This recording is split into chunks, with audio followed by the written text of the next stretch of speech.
Comment tu sais que c'est le bon?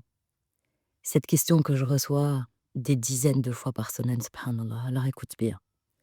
Il y a quelque chose que personne ne te dit assez clairement. Quand c'est le bon, t'es pas forcément rassurée, t'es pas forcément prête, t'es pas forcément confiante. Parfois t'as même peur. Et parfois ça correspond pas à ton cahier des charges. Et parfois ça vient bousculer ton histoire, ton éducation, tes croyances, tes protections. Et pourtant, quand c'est le bon, tu peux rien faire contre. Pas parce que t'es faible, parce que ça vient d'Allah. Alors aujourd'hui, je veux te parler à toi, à ton cœur, à ton espérance peut-être fragile, mais toujours vivante. À cette partie de toi qui y croit encore, ou qui a envie d'y croire à nouveau. L'amour pur vient d'Allah. Et l'amour pur ne se fabrique pas, il se reçoit. Allah dit dans le Coran al-Karim, et parmi ces signes, il a créé de vous, pour vous, des époux afin que vous trouviez auprès d'eux la tranquillité, as-sakina. Et il a mis entre vous de l'amour, de la mawadda, et de la miséricorde, de la rahma. La sakina, c'est pas l'excitation, c'est pas l'adrénaline, c'est pas le manque. La sakina, cette paix, c'est quand ton âme se cale. C'est quand tu sors de chez toi et que tu as hâte de retrouver cette paix. C'est quand tu rentres et que tu peux déposer. Déposer ton armure, déposer tes combats, déposer ce que tu fais en fait, sans plan. De porter, seul. L'amour, quand il est juste, ne te demande plus de te contracter. Il t'invite à respirer. Alors oui, on t'a appris à contrôler, à analyser, à anticiper, à vérifier si tout coche les cases. Mais l'amour béni ne te demande pas de maîtriser. Il te demande de t'incliner intérieurement.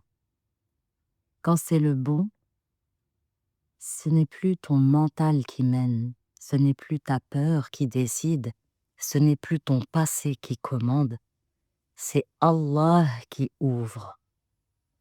Et quand Allah ouvre, tu peux essayer de résister, mais tout se délie quand même, subhanallah. Alors les portes s'ouvrent, les nœuds se défont, les obstacles s'écartent, même ceux que tu n'avais jamais réussi à dépasser. Alors oui, tu peux avoir peur, oui, tu peux trembler, oui, ton cœur, ton corps peut être tétanisé, parce que ton histoire t'a appris à survivre, à te protéger, à rester en vigilance. Mais écoute bien, la peur n'est pas un signe que ce n'est pas le beau. La paix, elle, ne trompe jamais. Quand c'est le bon, la peur est là, mais elle n'écrase pas. Elle existe, et en même temps, quelque chose en toi s'apaise quand même. Il y a une respiration profonde, un relâchement inattendu, une sécurité qui s'installe sans raison logique, subhanallah. Et c'est ça la sakina. Quand c'est le bon, tout s'aligne sans forcer. Et quand c'est le bon, tu ne tires plus, tu ne pousses plus, tu n'insistes plus. Tout devient fluide. Et les discussions se font, les familles s'ouvrent, les chemins se dégagent, les impossibles deviennent simples. Pas parce que la vie devient parfaite, mais parce que la baraka circule. Et contre la baraka, tu ne peux rien. Contre la bénédiction d'Allah, aucun schéma ne tient. Aucune peur ne résiste. Aucune ancienne blessure ne gouverne. Quand c'est le bon, tu sens quelque chose de très précis et tu arrêtes de survivre. Tu n'es plus en train de porter, de supporter, de tenir bon. Tu déposes. Tu déposes les armes, tu déposes les masques, tu déposes les combats intérieurs. Et tu respires, tu accueilles, tu vis. Et ça, c'est pas spectaculaire, hein. C'est silencieusement merveilleux. Et quand c'est le bon, l'amour ne te brûle pas. Il t'embaume. Il te parfume de douceur, de présence, de paix. Et tu ne te sens plus envahi, tu te sens habité. Et tu ne te sens plus enfermé, tu te sens choisi. Et tu comprends enfin que l'amour n'est plus une lutte à gagner, mais un lieu où reposer ton cœur. Ya Allah, toi qui connais nos cœurs mieux que nous-mêmes, quand tu choisis pour nous, aide-nous à déposer la résistance. Et quand tu ouvres une porte, aide-nous à ne plus regarder en arrière. Et quand la paix s'installe, aide-nous à la reconnaître et à ne plus la saboter par peur. Ya Allah, fais-nous passer de la survie à la vie et de la protection à la confiance et du combat à l'accueil. Et quand l'amour vient vers toi, apprends-nous simplement à le vivre. Allahumma amin, ya Rabbil alamin. Tu sais, quand c'est le bon, tu ne te forces plus. Quand c'est le bon, tu ne portes plus. Quand c'est le bon, tu ne te bats plus, tu vis. Et parfois, le plus grand acte de foi, c'est plus de comprendre, hein. C'est d'accueillir. Alors respire, dépose, aime. Ce qui vient dans moi n'a plus besoin d'être défendu. Ça se vit. Et tu sais que c'est pas le bon quand tu dois te réduire. Tu sais que c'est pas le bon quand tu dois te justifier pour être aimé. Et tu sais que c'est pas le bon quand ton cœur est en vigilance permanente. En revanche, quand c'est le bon, tu n'as plus besoin de jouer un rôle, tu n'as plus besoin de convaincre, tu n'as plus besoin de forcer. Et ton système nerveux se relâche. Et ton cœur se sent en sécurité. Le prophète alayhi salatu salam a dit « Le meilleur d'entre vous est le meilleur envers sa famille ». C'est pas le plus brillant et non plus le plus charismatique et non plus le plus impressionnant, non. C'est le plus doux, le plus juste, le plus sécurisant. Et le bon ne te sauve pas, il t'accompagne. Alors, comment je sais que c'est le bon pour dire oui? Pour dire oui pour la vie et pour l'au-delà aussi. Et pas pour une phrase, ni pour combler un vide, ni pour être choisi. Pour marcher ensemble jusqu'à Allah. Alors sois honnête. Je vais te proposer un autodiagnostic et je t'invite à y répondre avec un oui ou un non et sans triche, hein, attention. Et si ton cœur, ton corps réagit, bah en fait c'est qu'il répond déjà. Ton corps est en train de répondre. Alors, première question. Quand je suis avec lui, mon corps se détend. J'ai pas le ventre noué, je suis plus en vigilance permanente. En fait, tu es avec lui, ton téléphone est posé, tu surveilles ni tes réactions, en fait, tu fais plus attention à comment il va réagir, tu pèses plus chaque mot, tu respires en fait. Et ton corps, il est plus en alerte, il est présent. Tu peux être fatiguée, tu peux être imparfaite et tu peux être silencieuse quand tu es avec lui, sans craindre qu'il se lasse. C'est une vraie question. Est-ce que tu peux être fatiguée? Est-ce que tu peux être imparfaite? Est-ce que tu peux être silencieuse sans craindre qu'il se lasse de toi? Tu sais, par exemple, tu rentres vidée, t'as rien à raconter, t'es plus intéressante en fait. Et il est là. Et il se ferme pas, hein. Tu pas besoin. En fait, t'as plus besoin de performer pour être aimé. Et qu'est-ce que ça fait du bien? Une autre question. Dans, dans une relation où tu sais que c'est le bon, en fait, il te rapproche pas seulement de lui, il te rapproche d'Allah. Avec lui, tu pries plus sereinement, tu ne caches ni ta foi, ni ton dhikr. En fait, ta relation avec Allah s'aligne. Et quand tu penses à l'avenir avec lui, est-ce que tu ressens de la paix ou de l'urgence? Par exemple, est-ce que tu te dis, «Il faut que ça marche vite, ah sinon ça va être trop tard», est-ce que tu te projettes, sans pression, sans panique, sans course ou à l'inverse, C'est warning alert. Quand tu es avec lui, est-ce que tu te sens obligé de jouer un rôle? En principe, quand c'est le bon, tu besoin ni d'être forte, ni d'être gentille, ni d'être parfaite, en fait. Tu peux dire: «Là, j'ai plus de force». Tu peux même pleurer sans t'excuser. Tu peux poser une limite sans peur, en fait. Et tu plus en représentation, hein. C'est plus un spectacle, c'est plus un film que tu joues, non, tu es en relation. Tu n'es plus en représentation, tu ne joues plus un rôle, tu es en relation. Alors oui, les désaccords peuvent exister et le respect couronne toute discussion. Il couronne la relation, tout ce qui vous entoure, tout ce qui vient vous toucher. Alors oui, il peut ne pas être d'accord, mais jamais tu te sentiras rabaissé. Et jamais il te fera douter de ta valeur. Parce que quand c'est le bon, le conflit ne détruira jamais ton sentiment de sécurité. Et quand c'est le bon, j'ai une question à te poser encore. Est-ce que tu as besoin de te battre pour exister? Ou est-ce que ta place est déjà là? Est-ce qu'il t'a déjà fait ta place, en fait? Par exemple, tu as pas besoin de rappeler ce que tu ressens. Tu plus besoin de justifier ta sensibilité. Ta présence, en fait, elle est reconnue sans combat, sans effort. Elle est accueillie, elle est là. Il y a un trône, en fait, à côté du sien, parce que oui, c'est ton roi. Et toi, tu deviens reine. Tu étais déjà reine, peut-être. Et là, tu deviens sienne. J'ai une question encore. Est-ce qu'il t'aide à devenir une meilleure version de toi-même? Sans te faire croire que tu n'es pas assez, attention, hein.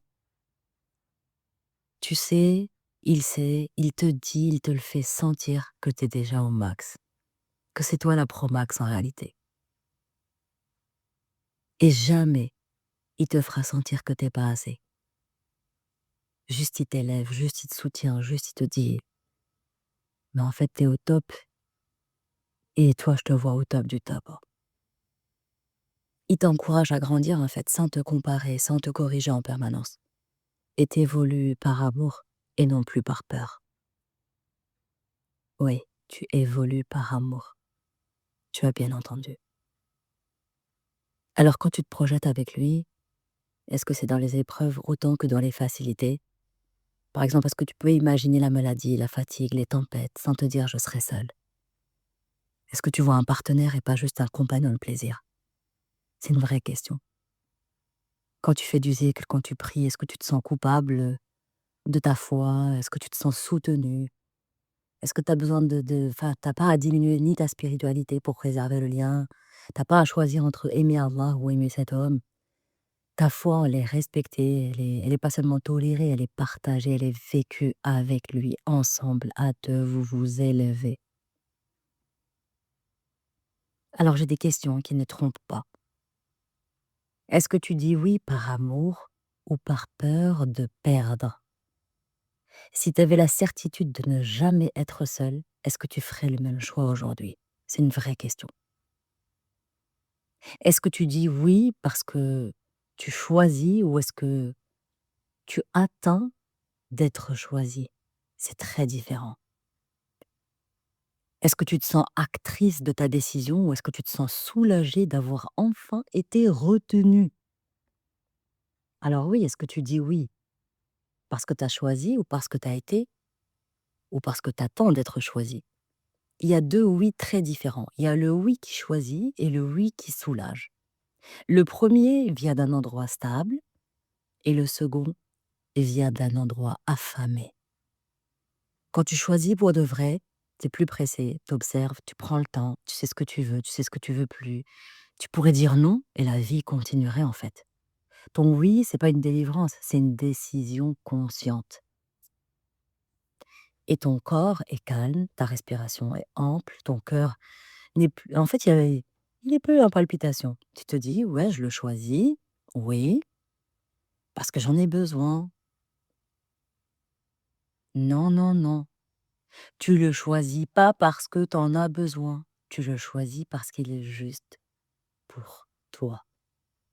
Et quand tu attends d'être choisi, ton oui, il arrive après une longue attente, après des doutes, après des silences, après l'angoisse de ne plus être assez. Et quand il dit oui, tu ressens surtout quoi? Du soulagement.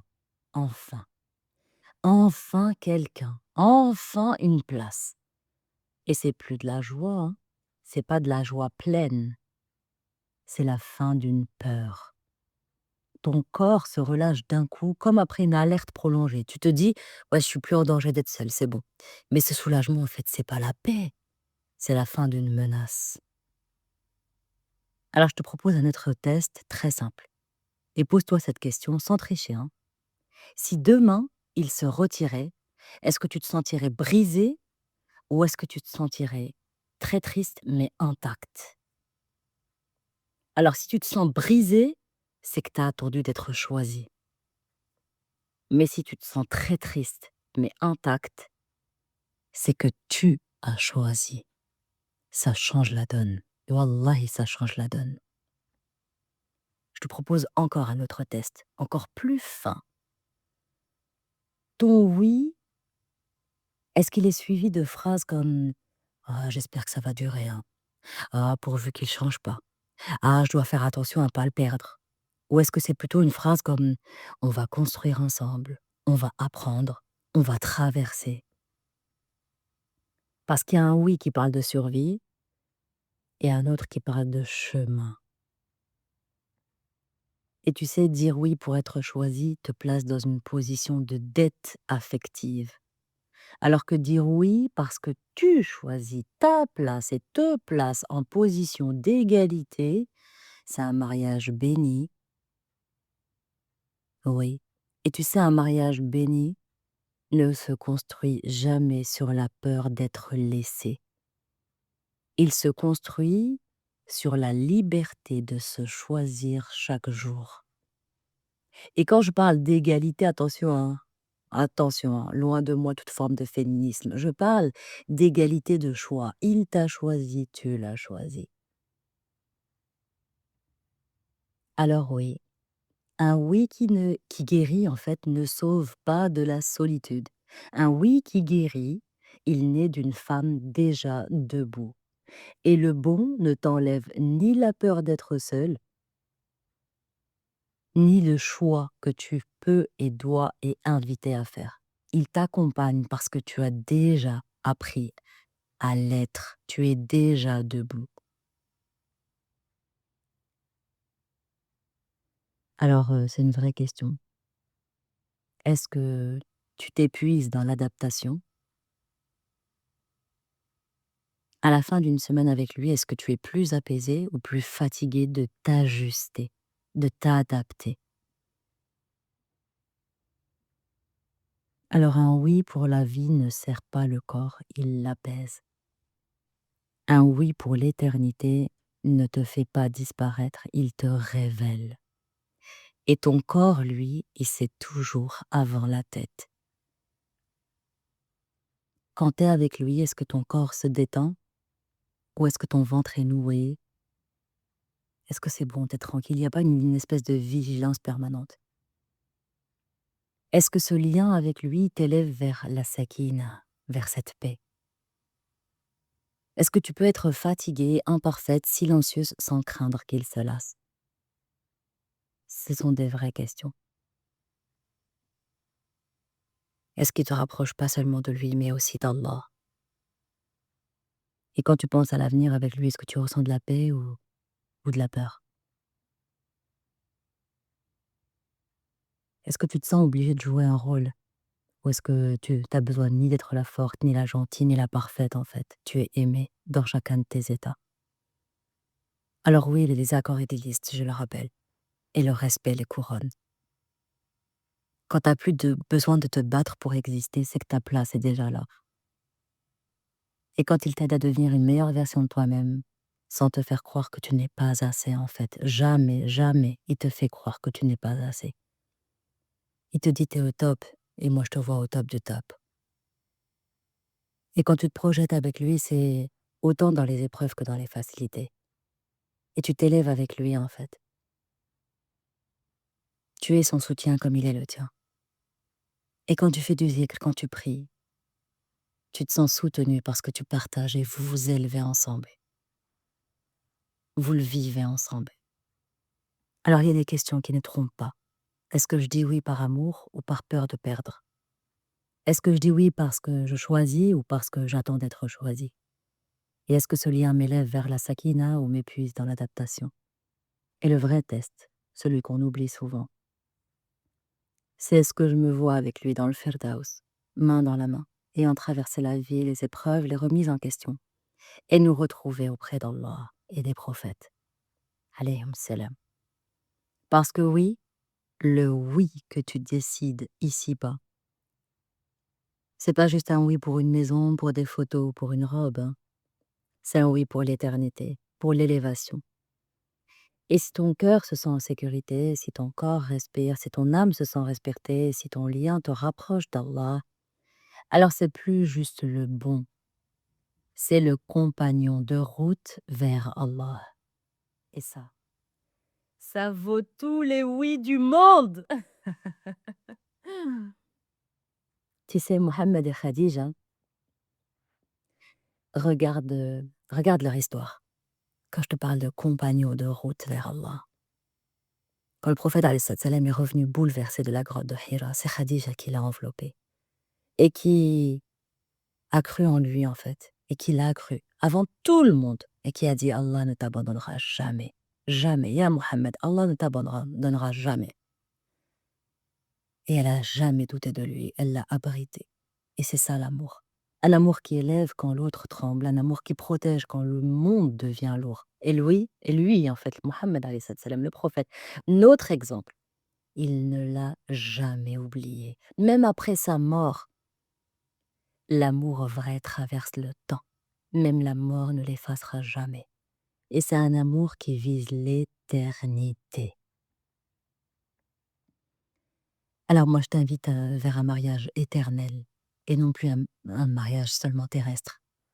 Et quand tu choisis l'amour, tu ne choisis pas celle-là imprévue, tu choisis l'au-delà. Le prophète alayhi salam a dit, l'homme sera avec ceux qu'il aime. Alors pose-toi cette question. Est-ce que cet amour me rapproche d'Allah ou m'en éloigne? Parce que le vrai mariage n'est pas seulement un contrat social, c'est un refuge choisi, un engagement conscient, un vêtement. Le vêtement, c'est la plus belle définition de l'amour. Ils sont un vêtement pour vous et vous êtes un vêtement pour elles. Ils sont un vêtement pour vous et vous êtes un vêtement pour eux. Un vrai vêtement. Il couvre ce qui est fragile, il protège ce qui est précieux, il réchauffe sans étouffer, il rassure sans enfermer. L'amour, c'est pas une vitrine. L'amour, c'est un écrin. Un lien où tu peux déposer, respirer, grandir. Alors écoute bien. Si aujourd'hui tu te sens souvent fatigué sans raison, en déséquilibre, en tension dans tes relations, ou incapable de te sentir vraiment chez toi, alors écoute bien. C'est pas parce que tu es trop sensible ou trop compliqué, c'est plus parce que t'as pas ou plus assez travaillé sur toi, parce que quelque part sur le chemin, tu t'es séparé de toi-même. Et quand tu es séparé de toi-même, tout devient plus dur. Même aimer, même être aimé, même respirer. Et être séparé de soi-même, ça veut dire quoi en fait? Être séparé de toi-même, c'est ne plus t'habiter. C'est vivre en pilote automatique. C'est faire ce qu'il faut, dire ce qu'on attend, être forte quand t'es fatiguée, être gentil quand t'es vide. Tu ressens, mais t'écoutes plus. Tu avances, mais tu ne te rejoins plus. T'es là, mais pas complètement là. Il y a une partie de toi, ouais, qui observe et une autre qui encaisse. Et une autre qui tient debout coûte que coûte. Et ton cœur, lui, attend qu'on le retrouve. Alors quand t'es séparé de toi-même, bah, la peur, elle devient ta boussole. Peur d'être rejeté, peur de déranger, peur de perdre, peur d'être trop, peur de ne plus être aimé en fait, si tu es vrai. Alors tu t'adaptes, tu ajustes, tu fais semblant d'aller bien. Et à l'intérieur, qu'est-ce qui se passe? Tu te contractes, tu doutes de toi, tu te compares et tu cherches l'amour à l'extérieur. Parce que tu n'habites plus ton intérieur. Et forcément, les relations deviennent lourdes. Pas parce que tu demandes à l'autre ce que tu ne donnes plus, hein. Parce que quand tu es séparé de toi-même, tu choisis plus depuis la paix. Tu choisis depuis le manque, depuis la peur, depuis la blessure. Et tu t'accroches. Ou tu fuis, ou tu contrôles, ou tu t'effaces. Mais t'es plus là entière. Et aucun lien ne peut être stable si t'es absente de toi-même. L'amour devient une épreuve, alors qu'il était censé être un refuge. Allah ne t'a jamais demandé de t'oublier. Allah ne t'a jamais demandé de t'effacer pour être aimé. Allah a dit dans le Coran, dans le Coran al-Karim, et nous avons certes honoré les enfants d'Adam. Tu es déjà honorable, tu es déjà digne, tu es déjà précieuse. Et pas parce que tu donnes, ni parce que tu portes, ni parce que tu encaisses, parce que tu existes. Et le prophète alayhi salam a dit, Allah est beau et il aime la beauté. La beauté de ton cœur, de ton ressenti, la vérité de ton ressenti, la sincérité de ton être. Alors oui, se reconnecter à toi-même, c'est revenir à l'intérieur. C'est plus devenir quelqu'un d'autre. C'est cesser de te trahir. C'est t'écouter sans te juger. C'est reconnaître ta fatigue. C'est honorer tes limites. C'est accueillir tes émotions sans les minimiser. Être entière, c'est nier. C'est plus être parfaite, c'est être alignée. Quand ce que tu ressens, ce que tu penses et ce que tu fais commence à se parler à nouveau, alors le prophète alayhi salam ne méprisait jamais une personne. Il regardait avec rahma, avec une miséricorde. Apprends à te regarder ainsi. Non plus avec dureté, ni avec exigence, ni avec reproche. Avec cette voix intérieure qui dit « tu fais de ton mieux ». Et c'est déjà honorable. Allah dit « Allah n'impose à aucune âme une charge supérieure à sa capacité ».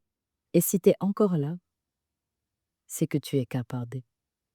Ya Allah, toi qui es plus proche de moi que ma propre veine jubilaire, ramène-moi à moi-même, réconcilie-moi avec mes cœurs, répare ce qui est fragmenté en moi.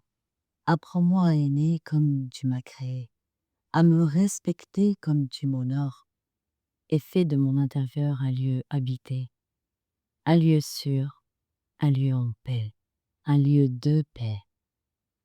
Allahumma amin ya Rabbil alamin. Alors je veux que tu repartes avec ça, oui. J'aimerais que tu repartes avec ça. Tu n'es plus perdu. Tu es simplement éloigné de toi-même. Et tout ce que tu cherches à l'extérieur commence par une réconciliation intérieure. Alors reviens à toi. Allah t'y attend déjà avec amour, avec douceur, avec infinie miséricorde. Oui. Tu es digne de paix, tu es digne d'amour, tu es digne d'être entière. Ya Allah, toi qui es Salam, la paix véritable, dépose la paix dans les cœurs fatigués, dans les vies en attente, dans les liens en construction comme dans ceux qui se réparent. Accorde l'amour qui rassure et ne blesse plus, la présence qui protège et n'écrase plus. Sois le refuge de celles qui sont seules, la guérison de celles qui sont blessées, l'apaisement de celles qui espèrent encore, et fais de nos relations des lieux de paix et de nos cœurs des terres sûres. Allahumma amin ya Rabbil alamin. Tu sais, dire que le mariage ne marche plus quand on n'a connu que la survie affective, c'est juger un plat brûlé et conclure que la cuisine est mauvaise. L'amour existe et il se prépare, il se respecte et il se choisit. Et je vais t'apprendre à le faire dans les prochains épisodes. Et je vais finir avec ça, et j'aimerais finir avec ça. Tu sais, offrir une fleur maintenant vaut mieux qu'offrir un jardin entier trop tard. Ne remets plus jamais à demain les choses belles. Alors je te le dis maintenant, cette chose belle, ni demain, ni plus tard. Prends soin de toi, tu es précieuse. Et rappelle-toi que tu es bien plus que ce que tu fais et que tu vaux bien plus que ce que tu montres. Oui. Et si ton cœur a vibré, si quelque chose en toi s'est détendu dans cet étichop, alors reste là, la suite arrive. Et c'est merveilleux, c'est délicieux.